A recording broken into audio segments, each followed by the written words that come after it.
Welcome to this session of I Believe in Truth.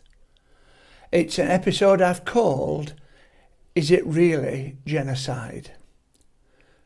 In it, we are looking at the language God used to describe the conflicts and the battles the Israelites would face when they were travelling from slavery in Egypt to resettle in the land that God had promised them.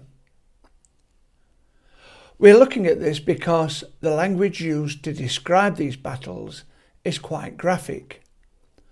When God speaks to Moses and then later to Joshua, he used language such as, I will wipe them out, destroy them totally, show them no mercy, completely destroy them, not sparing anyone that breathed, no survivors. With this language, the accusation comes that this is more than just aggression and more than what would normally be seen in battle, but it is massacre or even genocide. Is this an overwhelmingly powerful Israelite army annihilating weaker people groups that get in their way? Or is something else closer to the truth? Is this genocide? When we read the context, do we see that something else was being said? Our starting position for looking at these issues are first, I'm starting with the assumption that the Bible is true. I'm starting with this because if the Bible is not true, then we can't believe its record.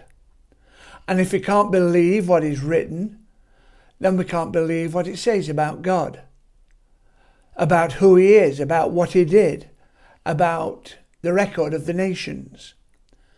And if that is the case, then the discussion about whether the events recorded make God look good or bad just become an empty discussion about something we don't believe is true anyway.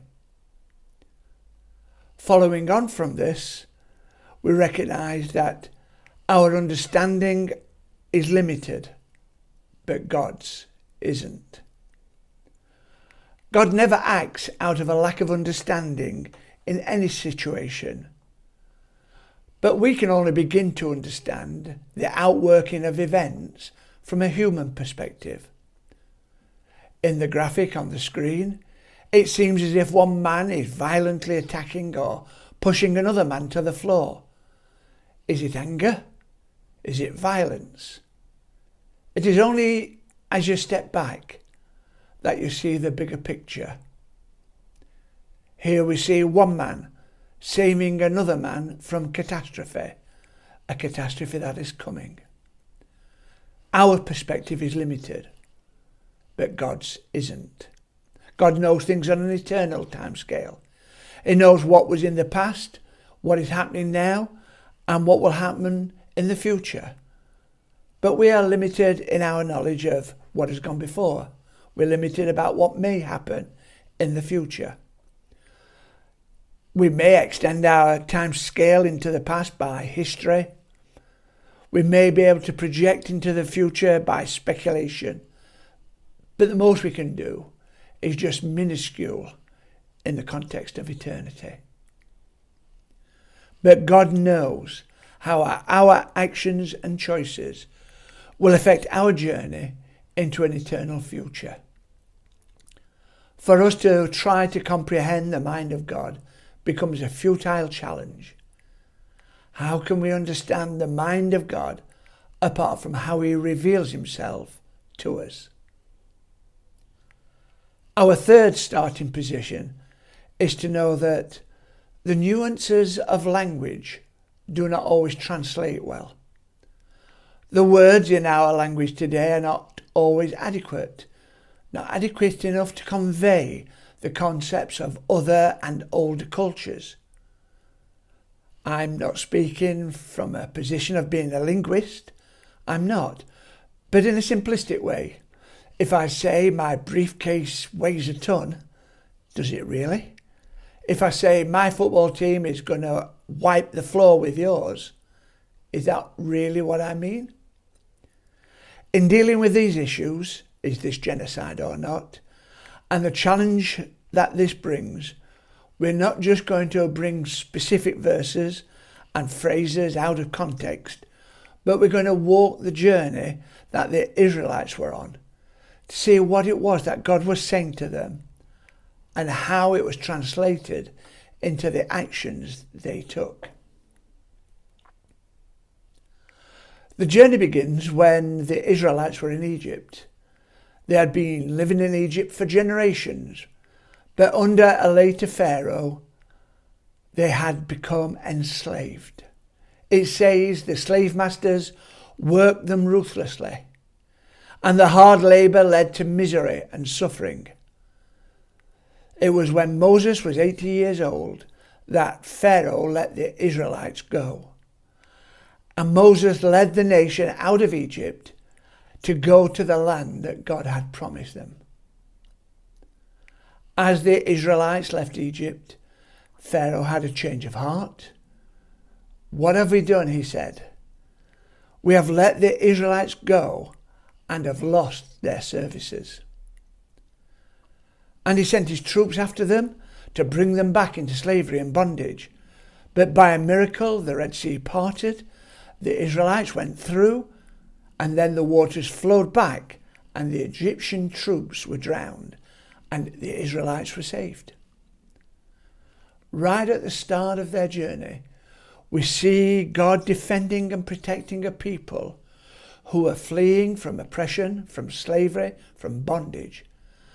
They were fleeing from a pursuing army intent on dragging them back into captivity and slavery. The journey starts with the people worn down by slavery and yet moving forward in God's promise. A journey that would take 40 years to reach the promised land and another 40 years or so to settle in it. Within the first month of travel, they experienced the provision of God. Every day there was food and water provided by God. But then they arrived at Rephidim. And it was there that we read in Exodus chapter 17 verse 8, the Amalekites came and attacked the Israelites. And it was as this battle came to a close and Joshua led them to victory that Moses heard from God. And God said, "I will completely blot out the name of Amalek from under the heavens." Verse 14 of chapter 17. Moses built an altar and then takes God's word to the people.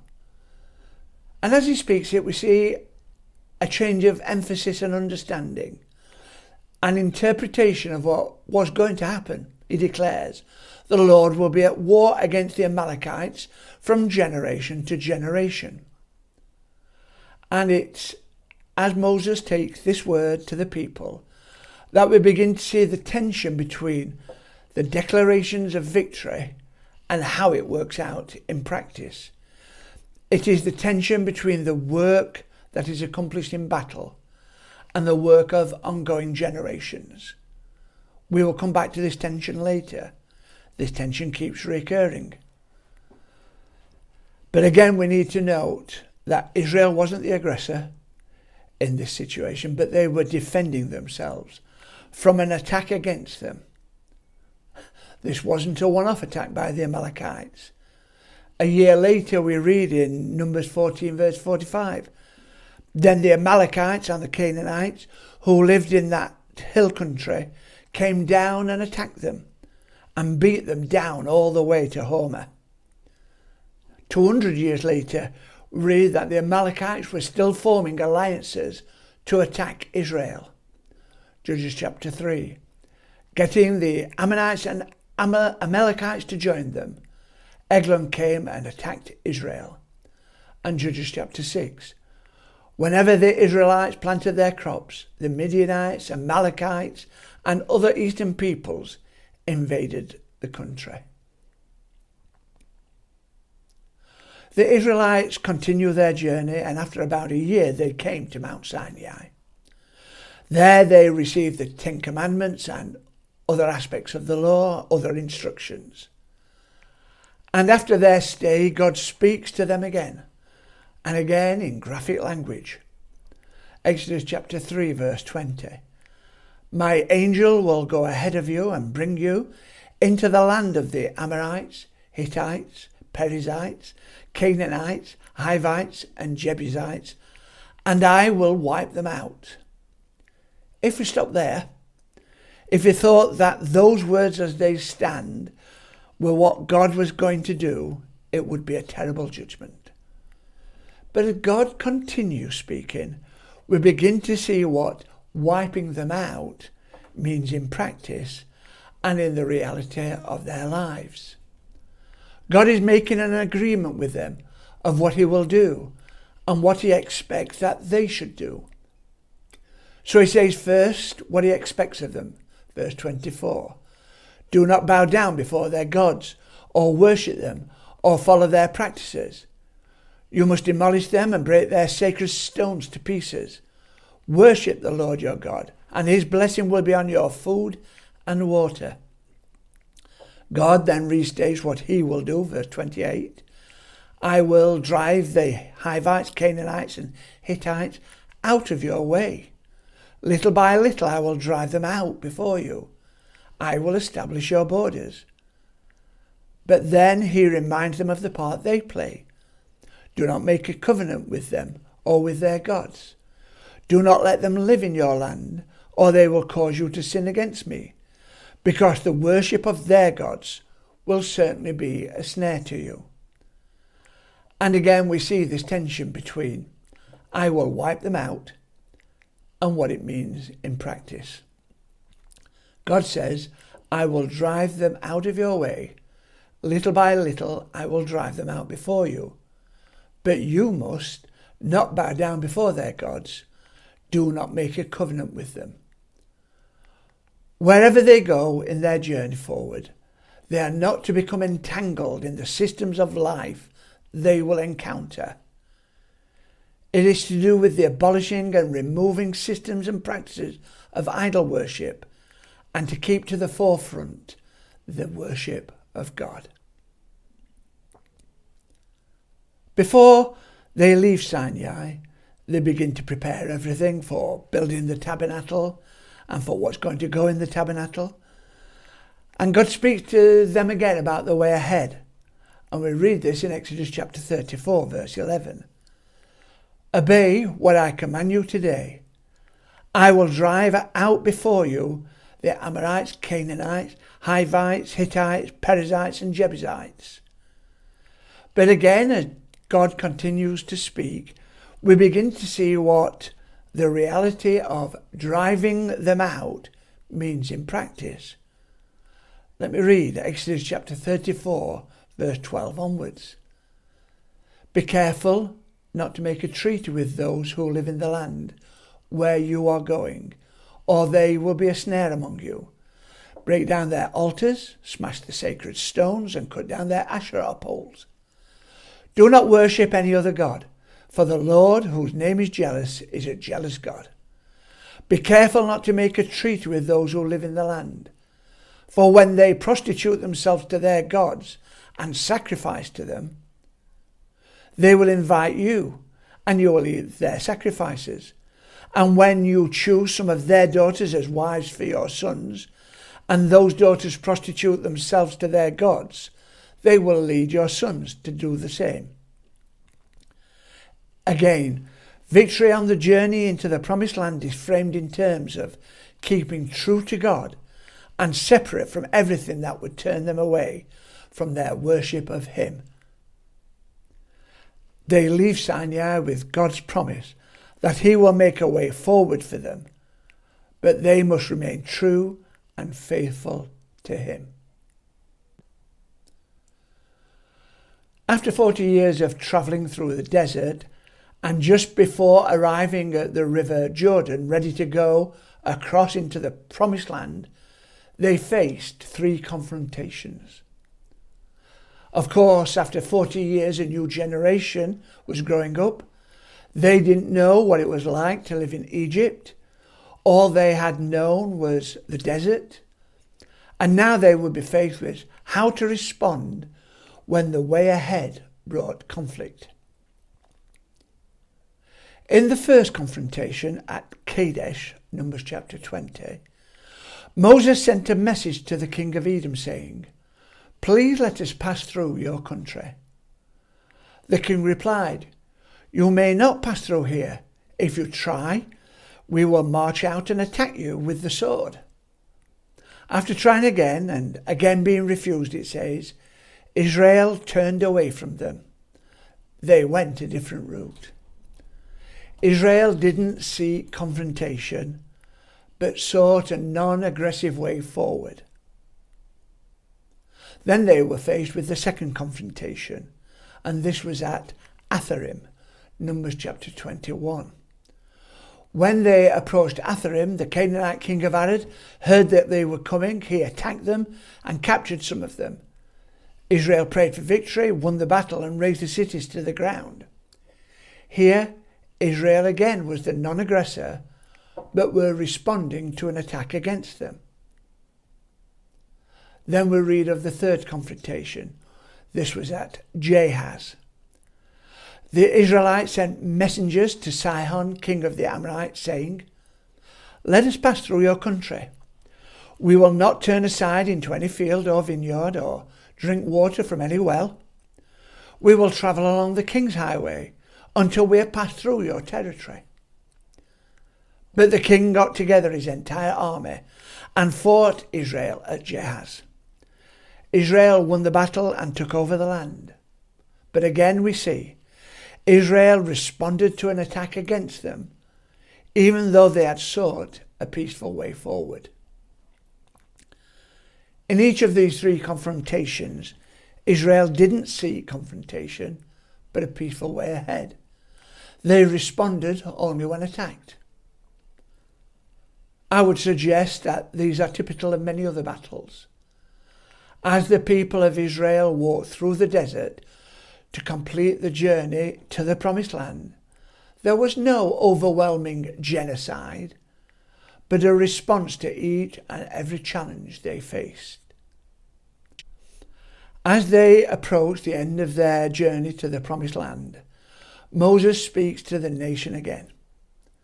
He goes over all the teaching of the law, of worship, of remaining true and faithful to God. And in that context, he then restates how they are to face the battles they are to encounter. We read first in Deuteronomy chapter 7, verse 1 and 2. "When the Lord your God brings you into the land you are entering to possess, and drives out before you many nations, the Hittites, Girgashites, Amorites, Canaanites, Perizzites, Hivites, and Jebusites, 7 nations, larger and stronger than you, and when the Lord your God has delivered them over to you and you have defeated them, then you must destroy them totally, make no treaty with them, and show them no mercy." Harsh words. Very harsh words. And if that is where Moses stopped speaking with destroy them totally and show them no mercy, it doesn't sound like the God of love, of peace, of mercy, of justice.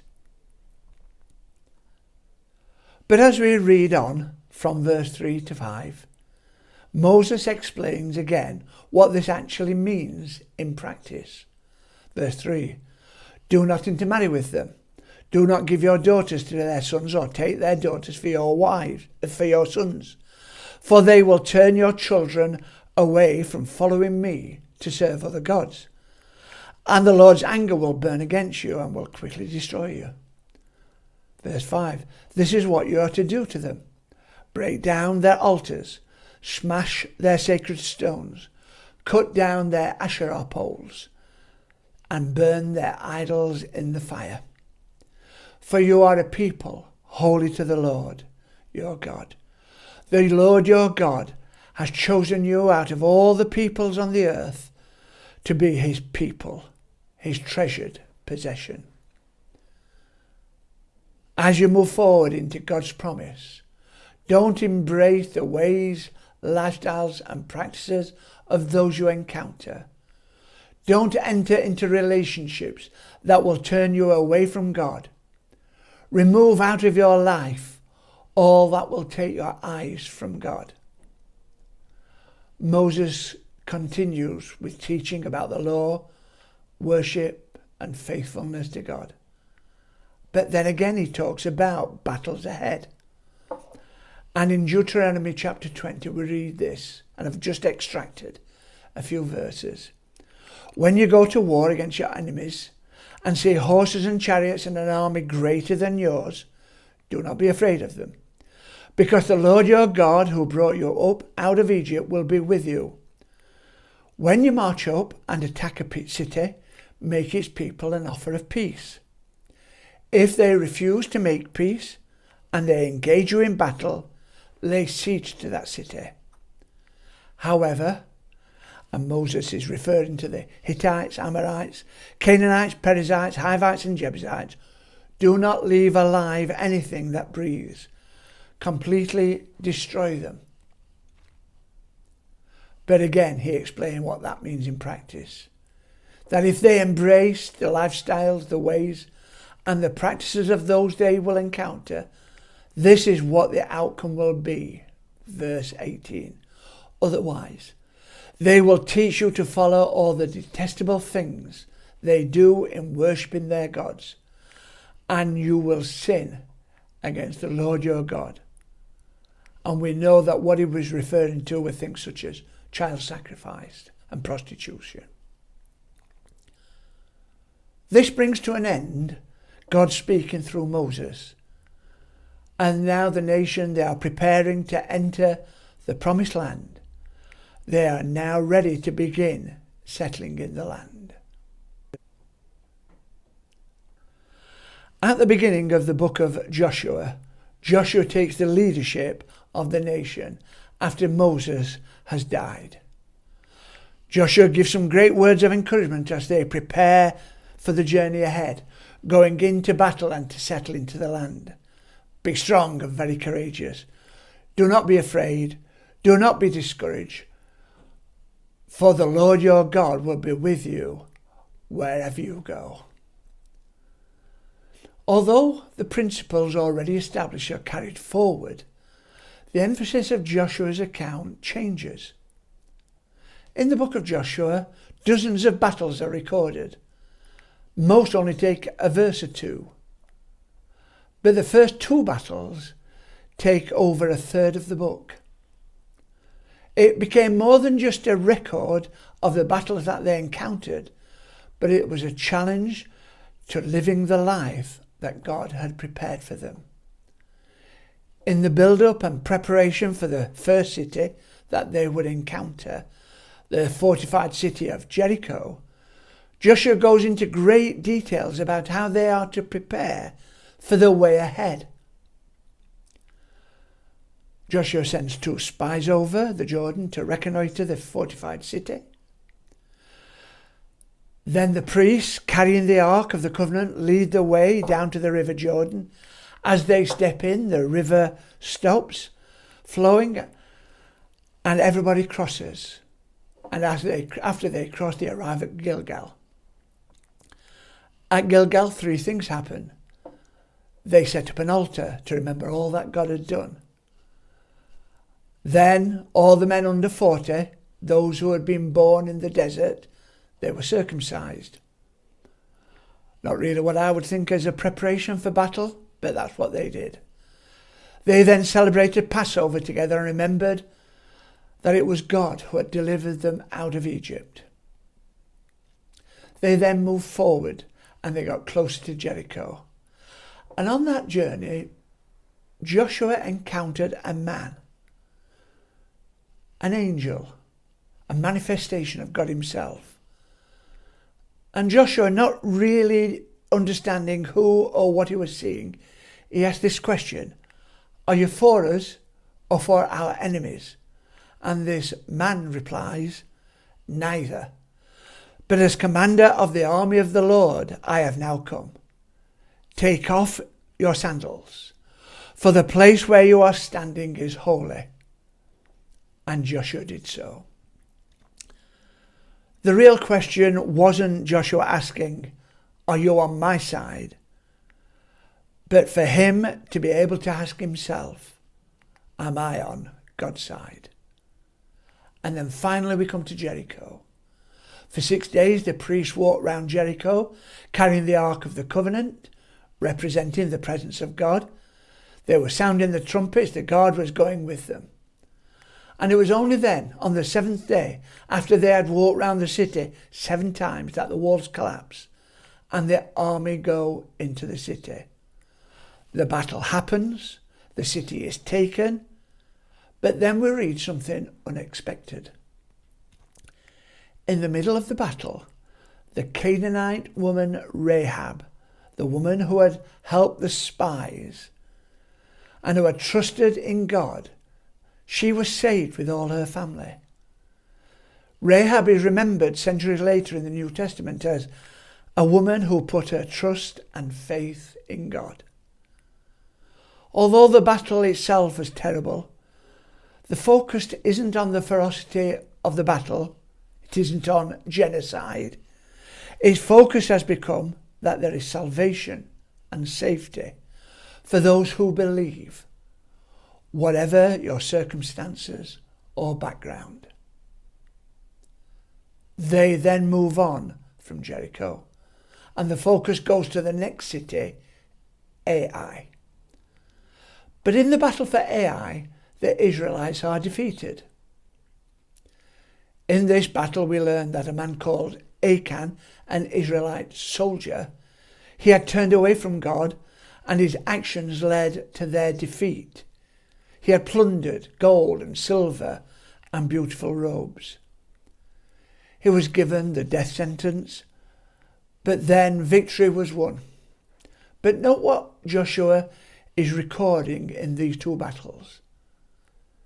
Joshua is recording the comparison between a Canaanite woman who turns to God, bringing salvation, and an Israelite warrior who turns away from God and brings death and defeat. And that brings its challenges to each of us, that our choices in God can bring life or death. After the 2 battles, they build an altar to God. They offer sacrifices and offerings. Joshua again reads the words of the Lord to them, and they renew their covenant with God. Although the battles had been fought and victories won, the focus of Joshua's record wasn't on the violence, the genocide, or the putting to death. What Joshua wrote was a direct challenge to their way forward, and that it was to be seen in worship, praise, consecration, holiness, obedience, and trusting in God's word. And that it's not our background, our upbringing, or our ethnicity that determines our future, but it is whether we put our faith and believe in God, and we use that as our way forward. There were other battles to fight. There were other issues to face. But the principles that had brought them so far carried them through them all.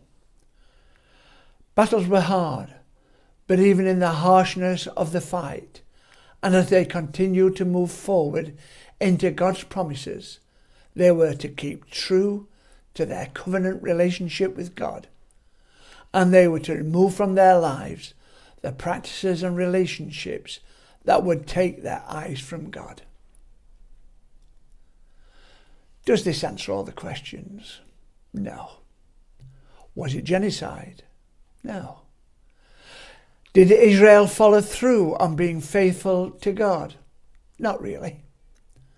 If we fast forward 800 years, we read this in the book of Esther, that the Amalekites were still acting against Israel. An Amalekite official had a law passed that all the Jews in the Babylonian Empire were to be put to death. And only by the intervention of the queen was it able to be stopped. And then in the book of Ezra we read, Ezra chapter 9 verse 1. The people of Israel, including the priests and the Levites, have not kept themselves separate from their neighbouring peoples with their detestable practices, like those of the Canaanites, Hittites, Perizzites, Jebusites, Ammonites, Moabites, Egyptians and Amalekites. The nations were still there. There had been no genocidal annihilation.